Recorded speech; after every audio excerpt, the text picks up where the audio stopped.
सातवां घड़ा। गांव में एक नाई अपनी पत्नी और बच्चों के साथ रहता था।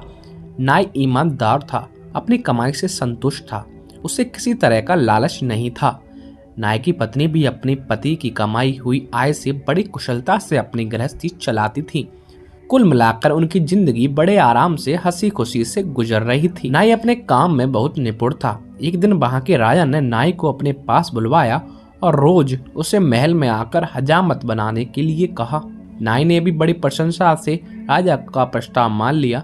नाई को रोज राजा की हजामत बनाने के लिए एक स्वर्ण मुद्रा मिलती थी। इतना सारा पैसा पाकर नाई की पत्नी भी बड़ी खुश थी। अब उसकी जिंदगी बड़े आराम से कटने लगी। घर पर किसी चीज की कमी नहीं रही और हर महीने रकम की बचत भी होने लगी। नाई, उसकी पत्नी और बच्चे सभी खुश रहने लगे। एक दिन शाम को जब नाई अपना काम निपटाकर महल से अपने घर वापस जा रहा था तो रास्ते में उसे एक आवाज सुनाई दी। आवाज एक यक्ष की थी। यक्ष ने नाई से कहा, मैंने तुम्हारी ईमानदारी के बड़े चर्चे सुने हैं। मैं तुम्हारी ईमानदारी से बहुत खुश हूँ और तुम्हें सोने की मुद्राओं से भरे 7 घड़े देना चाहता हूँ। क्या तुम मेरे दिए हुए घड़े लोगे? नाई पहले तो थोड़ा डरा, पर दूसरे ही पल उसके मन में लालच आ गया और उसने यक्ष के दिए हुए घड़े लेने का निश्चय कर लिया। नाई का उत्तर सुनकर उस आवाज ने फिर नाई से कहा, ठीक है, 7 घड़े तुम्हारे घर पहुंच जाएंगे।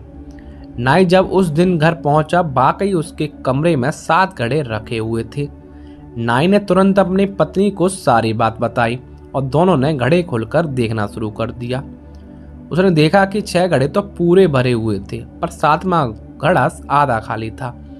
नाई ने पत्नी से कहा, कोई बात नहीं, हर महीने जो हमारी बचत होती है वह हम इस घड़े में डाल दिया करेंगे।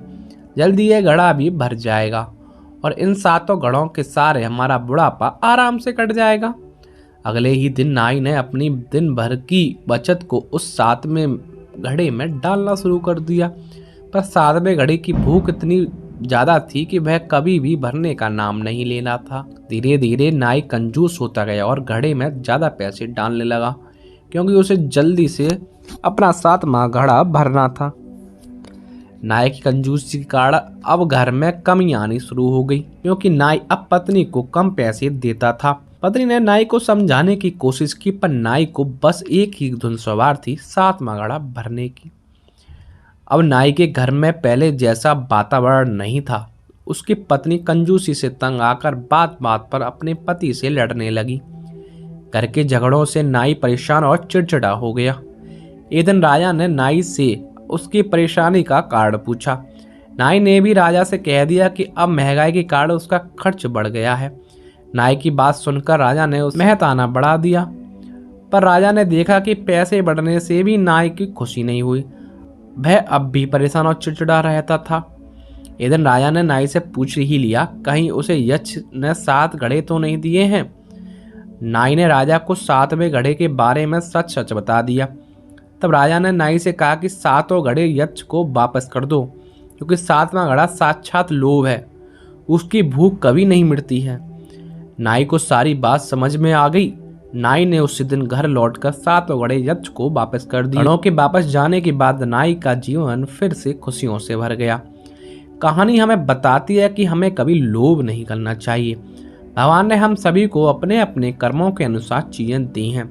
हमारे पास जो है हमें उसी से खुश रहना चाहिए। अगर हम लालच करें तो 7वें घड़े की तरह उसका कोई अंत नहीं होता। इस कहानी का अंत हो सकता है आपको डाइजेस्ट ना होगा, परंतु हमारे जीवन की शांति बिगड़ने के कारणों में से सबसे बड़ा है लोभ। शांति से बैठकर सोचिएगा, अन्यथा इसे एक कहानी समझकर भूल जाना। तो दोस्तों, आज की वीडियो के लिए इतना। उम्मीद है कि आज की कहानी आपको पसंद आई होगी। तो दोस्तों, चैनल पर नए हो तो चैनल को सब्सक्राइब जरूर कर दें और वीडियो को लाइक करके कमेंट बॉक्स में जय श्री राम लिखना बिल्कुल ना भूलें। जय श्री राम दोस्तों।